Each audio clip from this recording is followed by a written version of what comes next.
Tim Peake is a British astronaut who spent 6 months aboard the International Space Station. Imagine that. Half a year circling the Earth every 90 minutes, watching 16 sunrises and sunsets a day. When he returned home, he wrote a book titled Ask an Astronaut, My Guide to a Life in Space. And in it, he offers a bold prediction that it is no longer a question if we will colonize the moon and Mars, but when.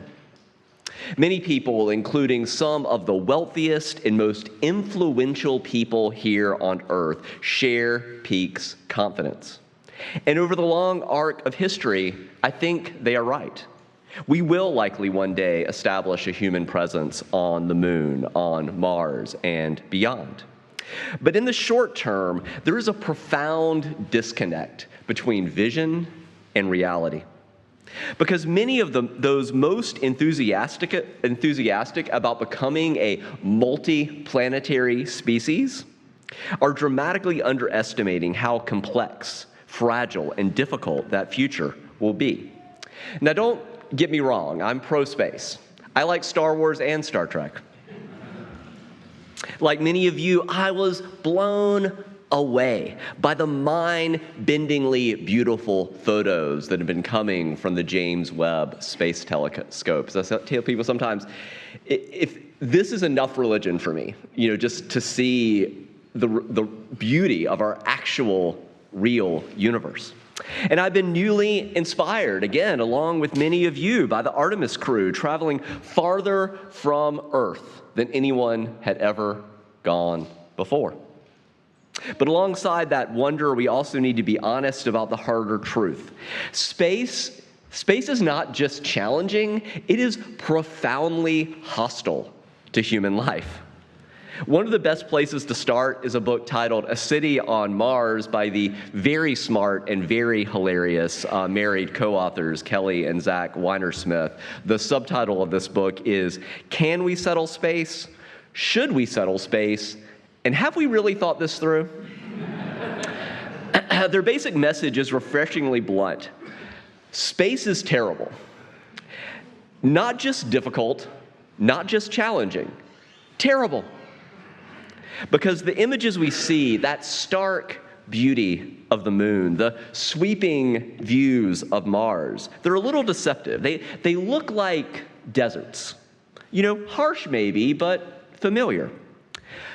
But the moon's surface is not soft sand. It is made of razor-sharp, electrically charged dust that clings to everything and can damage both machines and lungs. And Mars is a frigid, toxic world. The average temperature hovers around negative 80 degrees Fahrenheit. There is no breathable air. The soil itself is laced with poisonous chemicals, and the planet is regularly swept by massive dust storms that can block out the sun for weeks at a time. By contrast, even a place on Earth as harsh and unforgiving as Antarctica is still far more hospitable to human life than anywhere in space. As the Weinersmiths put it, choosing Mars over even a deeply climate-changed Earth would be less like moving somewhere harsher and more like leaving a messy room to live in a toxic waste dump. As the parent of a toddler, there are already so many things to worry about here on Earth. Imagine trying to raise a child in space. Instead of worrying about what are they eating, how much screen time they're getting, whether they're getting enough sleep, you would be facing an entirely different set of challenges. The human body literally breaking down. In low gravity, bones can lose strength month by month, even with hours of daily exercise. And in higher radiation, elevated carbon dioxide levels, in an environment utterly unlike anything our bodies evolved for. And suddenly the question isn't just whether life in space would be hard, it is whether it would be survivable. Even in some of the most dire climate scenarios, rising seas swallowing coastal cities, intensifying heat, making whole regions difficult to inhabit, ecosystems unraveling, crops failing, and millions displaced, all of that is horrifically bad. Even then, Earth would remain vastly more livable than anywhere else in our solar system. Mars is not a backup plan. It is at best a centuries-long high-risk experiment. Even a deeply wounded Earth would still be the only world in our solar system where you could do something like step outside unprotected for even a few minutes and keep living. Mars, by contrast, offers potential, but only with staggering amounts of time, energy, technological innovation. In the meantime, it remains what it has always been, profoundly inhospitable to human life. So let's take a closer look. Why does this matter? Why did I want to talk about this on Earth Day? Because at times it can only be described as billionaire fever dreams of space.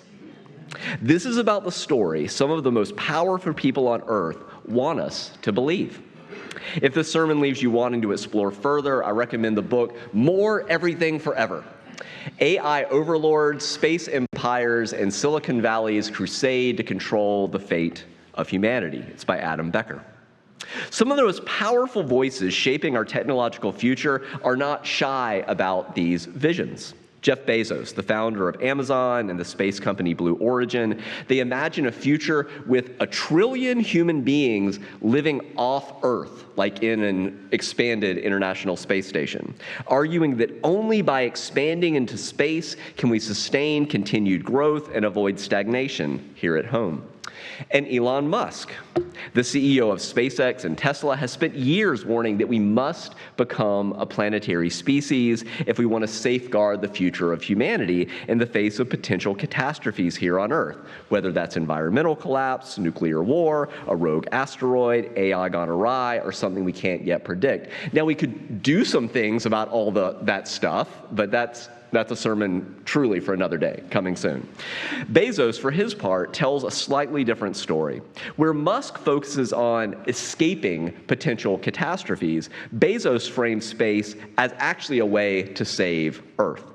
His concern is that our growing population and energy use are placing an unsustainable strain on this planet. So his solution is not primarily to move to Mars, but to move much of human industry off Earth altogether, building infrastructure on the moon, mining resources, and constructing vast off-world habitats. So Earth, in this vision, becomes less our home and more like a carefully managed park that we visit and care for, but the heavy work of civilization would happen in space. Bezos and Musk, they tell different stories, but they share the same underlying assumption that the solution to our problems lies somewhere else. Here's the deeper challenge and the harder truth. Whether we're talking about a moon base, a space station, or a colony on Mars, history gives us every reason to believe that we will carry our problems with us. As the saying goes, wherever you go, there you are. We don't magically leave behind our habits, our egos, our systems of inequality, our tendency to compete over finite resources just because we've crossed into orbit. There is no technological shortcut around the moral and spiritual work of becoming a more just and compassionate people. There's an unconscious assumption in many of these visions about the near future that somehow, once we're living amongst the stars, we'll just become wiser, more compassionate, more cooperative, more responsible. But history does not give us much reason to believe that. If anything, building a new world would mean slowly and painstakingly recreating all of these fragile systems on Earth that we're currently breaking. Systems like trust and accountability and shared norms, while still contending with the same human tendencies that make all these shared norms and systems necessary in the first place. And we need to be honest about the very troubling ethical track record of Bezos, Musk, and many of their fellow billionaires. As Adam Becker puts it, Bezos is all but saying, don't look behind the curtain at the horrifying labor conditions at the local Amazon fulfillment center. Just look at this shiny rocket. Everything will be better in space. Trust me. I don't trust him as far as I could throw him, right? Forget that Musk's Department of Government Efficiency gutted USAID, cutting off life-saving aid for millions. Trust Musk to build a safer future for us on Mars. He's the right man for the job. For a more in-depth exploration of what our possible future might look like, I recommend 2 TV shows, For All Mankind and The Expanse. Has anyone seen For All Mankind? I've seen quite a few. It's a fairly underseen show. It is profound. It's gorgeous production values. It imagines an alternative timeline where the Soviets beat the Americans to space, and then the space race never ended. It didn't have these decades-long gaps. And what emerges is not utopia, but a new frontier shaped by competition, political tension, labor struggles, and competitions between the Earth and its off-world colonies on the Moon and Mars. And anybody seen or read The Expanse? All right, I see a few hands. Set centuries in the future, it shows a fully colonized solar system where the same old dynamics persist. Powerful nations on Earth and Mars competing for control while marginalized workers in the asteroid belt are exploited for the very resources that keep the system running. In both stories, the technology changes, but human nature and human systems persist. So here's the deeper point. Before we are ready to go into space, we need to show that we can do something like a global Green New Deal right here on planet Earth.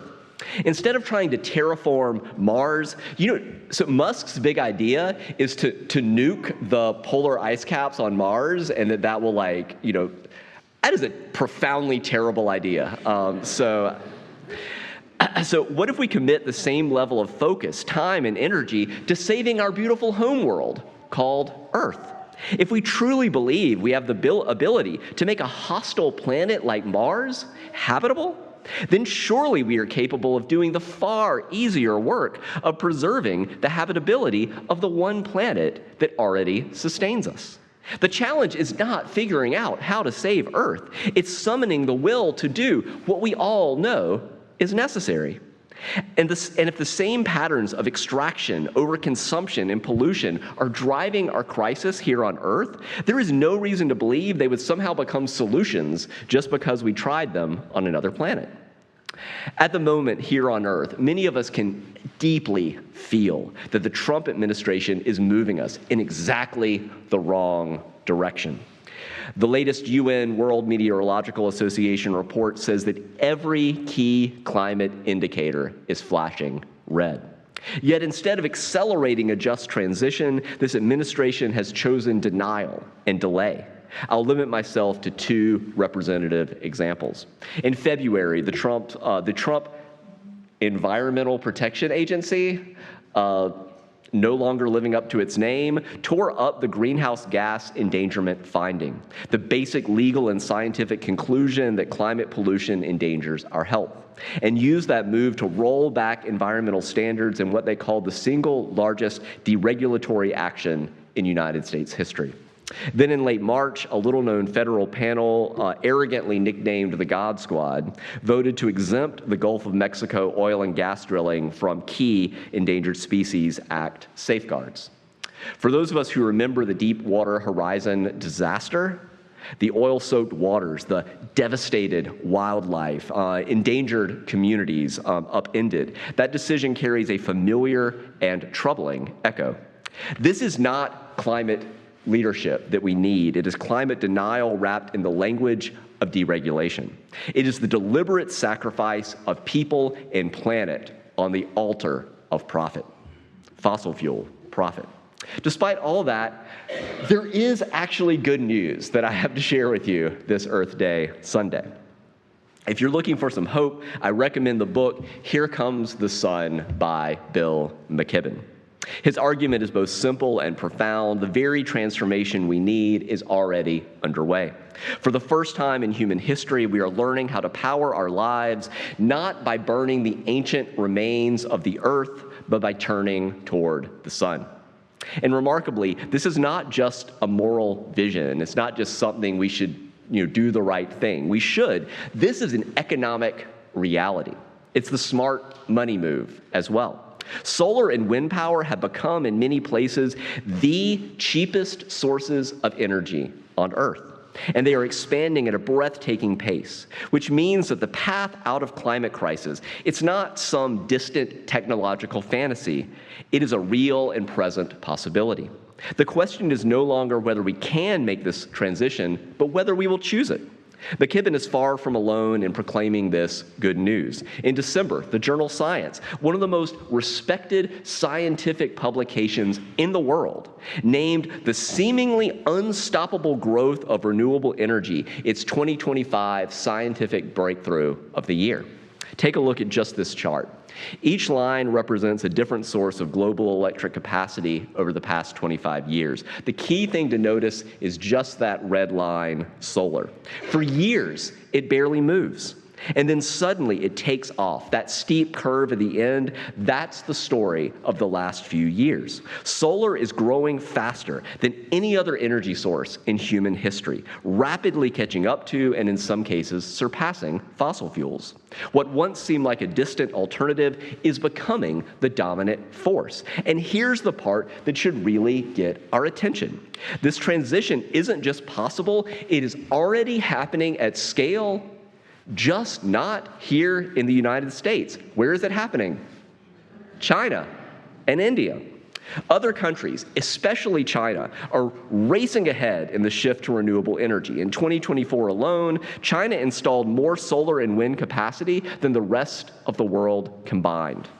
In fact, much of the global progress highlighted as the scientific breakthrough of the year is being driven by that rapid expansion in places like China and India. China is increasingly positioning itself as the central player in the clean energy future, while our current leadership here in the U.S. is hesitating or turning backward, which should not just concern us, it should wake us up. The barrier is no longer technology or cost. We already know how to do this. What we lack is not innovation, but sane, ethical leadership. Leaders willing to tell the truth about what's possible and to call us to the work of building the future here at home.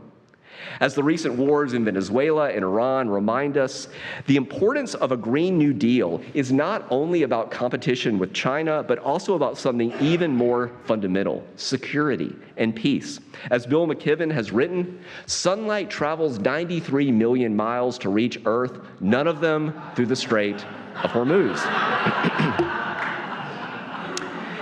And because fossil fuels come from specific places, often very unstable ones, they can be controlled, disputed, fought over.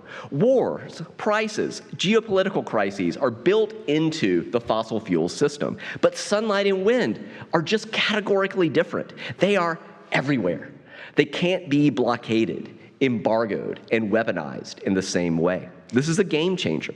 Economists like Paul Krugman have pointed out that this makes renewable energy not just a climate solution, this is a national security strategy. And the failure to think of it that way is just, I would say it's unbelievable, except everything is believable right now. The more we rely on energy that flows freely to us each day, the less vulnerable we are to distant conflicts and fragile supply chains. In other words, this transition is not just about saving the planet, that would be reason enough. It is about building a world that is less dependent on scarcity, less prone to conflict, and more grounded in shared abundance for all. And this is one reason why I'm so deeply grateful that we at UCF have chosen to take a real step in that direction by installing solar panels. This isn't just about saving money on electricity, though it will help with that. It's about aligning our values with our actions. In a time when so much feels out of control, this is something we are doing together, right here, right now. This Sunday before Earth Day, if you were feeling a call within yourself that I want to do something to take action to build the better world we dream about and deserve. Many of our climate activists here at UCF are involved in these kind of county-wide and larger groups, the Climate Change Working Group, the Multi-Faith Alliance of Climate Stewards. I would be glad to connect you with either or both of those groups if you would like. For now, I'll conclude with an excerpt from Adrienne Marie Brown's poem, Choosing Earth. Written just over a week ago on a day when many of us held our collective breath as we waited to see if Trump will follow through on his threat to Iran that a whole civilization will die tonight. How many of you were holding your breath along with me on that day? Brown writes, "One horrific apparently isn't enough. We have witnessed humanity dragged by the hair to hell as each day brings unholy tantrums from men who hate the word no. Today, the President of the United States threatened the annihilation of a people. The dictator of reality TV is jealous of astronauts orbiting the moon and needs attention. In an age of celestial mechanics, he fetishizes the nuclear option. Today, we know the names of every coward who claims power but cannot seem to shift a tide to save a life instead of destroy it. I'd rather worship a rock in the vastness. I'd rather cry with the astronauts. So if anything horrific happens, I am here, screaming no with you, grieving home with you, raging ourselves free with all the peoples of earth who are at odds with their own government.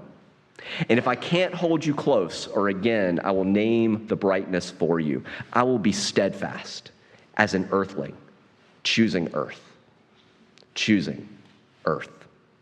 To choose earth is not naive. It is an act of resistance. It is a commitment to one another and to all sentient living beings here on earth. Wounded as beautiful as it is, earth is so worth saving. So even as so many horrific things are happening, may we be among those who stay, who show up, who refuse to give up on this fragile, miraculous home that we call earth. I'm grateful to be with you on that journey of choosing earth, not alone, but with all of you. As we hold all that in our heart, please rise and body your spirit. Let's sing together in your teal hymnals, 1064, Blue Boat Home.